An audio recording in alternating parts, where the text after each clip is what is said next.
Assalamualaikum warahmatullahi wabarakatuh. Sahabat Curhat Hukum, selamat bertemu kembali dengan saya, Ismail Marzuki, dalam channel Curhat Hukum Ismail Marzuki. Di kesempatan kali ini, topik yang akan saya sampaikan adalah sedikit berbeda dengan topik-topik yang sebelumnya, karena kali ini sedang hangat dengan berita atau peristiwa hukum, yaitu tentang ditetapkannya Habib Rizik Syihab sebagai tersangka oleh pihak kepolisian. Sahabat Curhat Hukum, sebelum kita melanjutkan pembahasan tentang penetapan Habib Rizik Syihab sebagai tersangka, mohon kesediaan sahabat Curhat Hukum untuk klik dan subscribe serta komen dan share di bawah ini. Sahabat Curhat Hukum, bahwa sudah diketahui oleh kita semua, kepolisian telah menetapkan Habib Rizik Syihab sebagai tersangka. Dan pasal yang dikenakan antara lain adalah pasal 160 Kitab Undang-Undang Hukum Pidana dan juga pasal 216 Kitab Undang-Undang Hukum Pidana. Selebihnya, ini belum ada informasi mengenai pasal-pasal lain yang mungkin dikenakan. Nah, di kesempatan kali ini, saya akan mengulas tidak pada masalah teknis apa yang telah dilakukan oleh Habib Rizik Syihab sehingga beliau ditetapkan sebagai tersangka. Tetapi ulasan saya yang akan saya sampaikan adalah mengenai pasal 160 Kitab Undang-Undang Hukum Pidana. Nanti sambil kita lihat apakah unsur-unsurnya ini dapat dikenakan terhadap Habib Rizik Syihab. Mengenai dapat dikenakan atau tidaknya unsur-unsur dalam pasal 160 Kitab Undang-Undang Hukum Pidana ini, saya menyerahkan kepada sahabat Curhat Hukum untuk menentukan sendiri, karena pada saat ini saya tidak pada posisi untuk menyatakan bahwa kepolisian benar dan Habib Rizik Syihab salah, atau sebaliknya kepolisian salah dan Habib Rizik Syihab benar. Ya. Baiklah. Pasal 160 Kitab Undang-Undang Hukum Pidana. Bunyinya adalah begini. Barang siapa di muka umum dengan lisan atau tulisan menghasut supaya melakukan perbuatan pidana, melakukan kekerasan terhadap penguasa umum, atau tidak menuruti baik ketentuan undang-undang maupun perintah jabatan yang diberikan berdasar ketentuan undang-undang, diancam dengan pidana penjara paling lama 6 tahun atau pidana denda paling banyak Rp4.500. Nah, inilah bunyi pasal 160 Kitab Undang-Undang Hukum Pidana. Sekarang, mari kita kupas satu persatu unsur-unsur apa saja yang terdapat dalam pasal 160 tersebut. Ya. Yang pertama adalah barang siapa. Tentunya yang dimaksud dengan barang siapa ini adalah ditafsirkan sebagai orang atau perseorangan. Silakan sahabat Curhat Hukum, apakah unsur barang siapa ini dapat dikenakan terhadap Habib Rizik Syihab? Unsur yang kedua adalah bahwa tindakan menghasut tersebut dilakukan di muka umum. Artinya, perbuatan tersebut dilakukan bukan di tempat yang tidak diketahui orang atau tempat tersembunyi, tetapi di tempat umum. Maka ini masuk dalam kategori di muka umum. Ya. Kaitannya dengan Habib Rizik Syihab yang dituduhkan berkaitan dengan peristiwa kerumunan di Petamburan.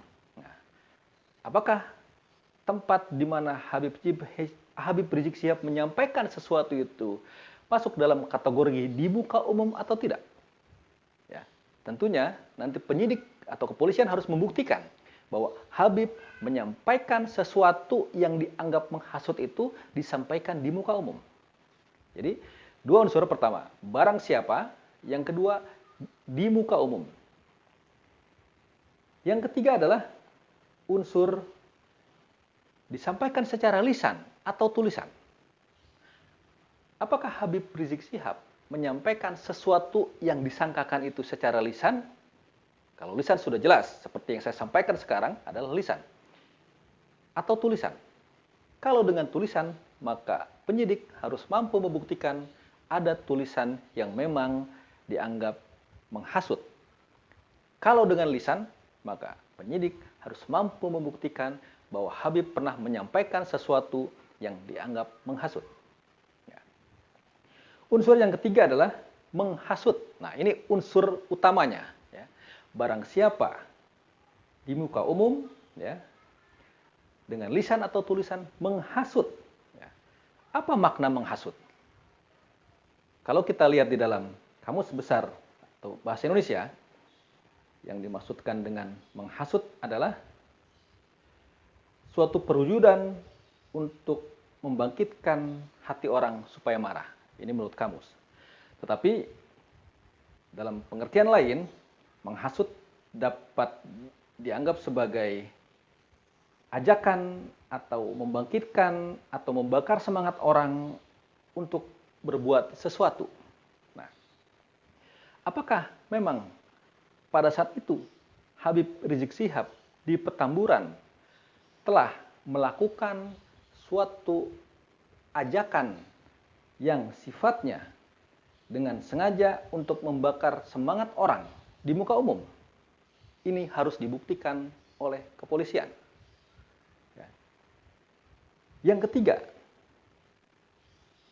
apa yang dihasut atau hasutan apa yang dilakukan oleh seorang yang disangkakan? Dalam hal ini Habib Rizik Syihab. Hasutan yang disangkakan adalah hasutan untuk melakukan perbuatan pidana.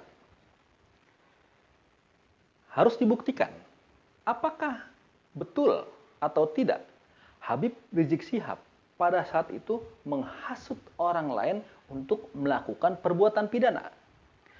Kalau dikaitkan dengan kerumunan di Petamburan, ya, di mana informasi sebagian mengatakan bahwa dikaitkan dengan undang-undang tentang kekarantinaan, ya, yaitu Undang-Undang Nomor 6 Tahun 2018 tentang kekarantinaan kesehatan, ya, maka jika yang dimaksud adalah perbuatan pidana sebagaimana dimaksud dalam Undang-Undang Nomor 6 Tahun 2018, pidana yang manakah yang menjadi bagian dari hasutan tersebut? Ya. Ini yang harus dibuktikan oleh penyidik. Jika Habib Rizik Syihab dianggap telah menghasut untuk melakukan perbuatan pidana, perbuatan manakah yang telah menjadi bagian dari hasutan tersebut? Apakah kerumunan merupakan perbuatan pidana atau bukan? Ya. Sekali lagi, apakah kerumunan perbuatan pidana atau bukan? Tentunya harus dikaitkan dengan Undang-Undang Nomor 6 Tahun 2018 tentang kekarantinaan kesehatan, dikaitkan juga dengan Peraturan Pemerintah Nomor 21 Tahun 2020 tentang pembatasan sosial berskala besar dalam rangka percepatan penanganan COVID-19 dan juga Peraturan Menteri Kesehatan Nomor 9 Tahun 2020 tentang pembatasan sosial berskala besar. Inilah bagian dari undang-undang yang memang, ya, jika memang penyidik ingin menyatakan bahwa Habib telah menghasut untuk melakukan perbuatan pidana, maka yang paling kena kemungkinan adalah perbuatan pidana yang berkaitan dengan tentang kekarantinaan. Tinggal apakah kepolisian mampu membuktikan telah terjadinya tindak pidana di situ, dan apakah pihak penasehat hukum atau pihak Habib Rizik Syihab dapat membuktikan sebaliknya bahwa tidak pernah terjadi tindak pidana di dalam kaitannya dengan kekarantinaan tersebut. Yang berikutnya adalah unsur melakukan kekerasan. Apakah betul Habib telah menghasut orang untuk melakukan kekerasan? Silahkan disimak, dicari, apakah memang betul di Petamburan ketika terjadinya kerumunan ada kekerasan? Atau apakah betul Habib telah menghasut orang untuk melakukan kekerasan? Yang berikutnya adalah yaitu adanya hasutan untuk melakukan kekerasan terhadap penguasa umum. Nah, Siapa yang dimaksud dengan penguasa umum? Ya tentunya dalam hal ini adalah pemerintah yang sah. Apakah memang pada saat kerumunan tersebut Habib menghasut orang untuk melakukan perbuatan pidana, melakukan kekerasan terhadap penguasa umum? Ini pertanyaan-pertanyaan ini penting untuk dijawab dan dibuktikan oleh kepolisian. Unsur yang berikutnya adalah yaitu tentang maksud dari hasutan, yaitu meminta agar orang yang dihasut tidak taat kepada undang-undang atau tidak taat kepada perintah jabatan yang diberikan. Nah, unsur-unsur ini adalah bagian dari apa yang tercantum di dalam pasal 160 Kitab Undang-Undang Hukum Pidana. Di sini, pihak penyidik harus membuktikan satu persatu adanya kaitan antara satu perbuatan dengan perbuatan lain. Nah, belakangan di tahun 2009, Mahkamah Konstitusi telah mengeluarkan putusan, yaitu bahwa pasal 160 Kitab Undang-Undang Hukum Pidana ini adalah ketentuan delik material. Artinya, yang dimaksud dengan delik material adalah suatu ketentuan tersebut, suatu delik pidana tersebut baru dianggap telah terjadi jika ada akibat yang terjadi dari perbuatan yang disangkakan. Maksudnya adalah ketika seseorang dianggap menghasut melakukan perbuatan pidana, ketika seseorang dihasut untuk melakukan perbuatan pidana atau melakukan kekerasan, maka yang dimaksud dengan delik material di sini adalah perbuatan pidana tersebut harus terjadi sebagai akibat dari adanya penghasutan. Ketika tidak pernah terjadi perbuatan pidana, ketika tidak pernah terjadi adanya kekerasan terhadap penguasa, maka penghasutan ini dianggap tidak selesai.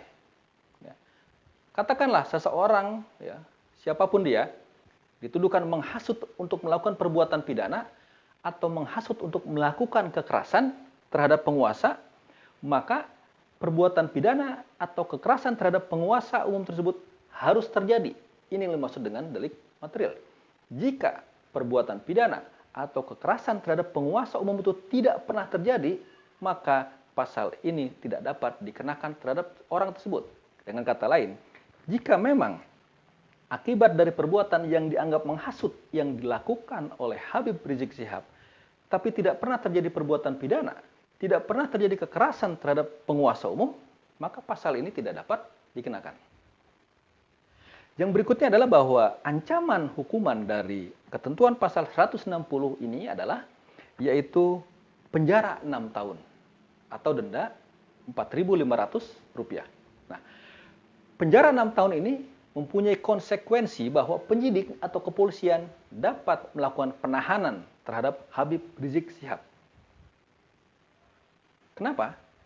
Karena pertama, Undang-Undang Hukum Acara Pidana menetapkan salah satu syaratnya adalah jika ancaman hukuman 5 tahun atau lebih, maka seseorang bisa ditahan. Kenapa harus ditahan?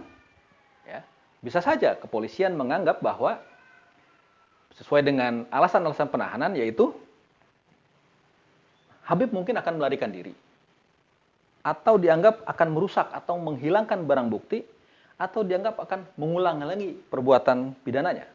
Nah, ini semua merupakan suatu keputusan yang akan diambil sendiri oleh penyidik.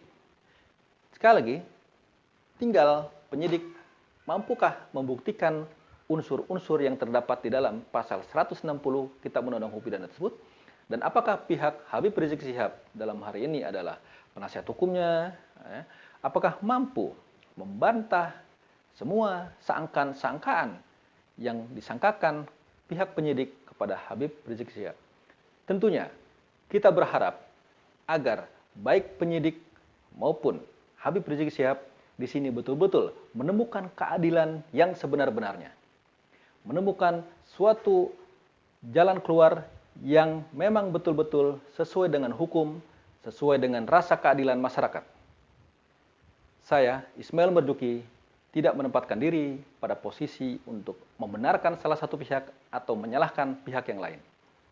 Saya hanya menyampaikan inilah pasal 160 Kitab Undang-Undang Hukum Pidana. Selanjutnya, silahkan sahabat curhat hukum untuk menilai sendiri. Demikian, semoga bermanfaat. Assalamualaikum warahmatullahi wabarakatuh.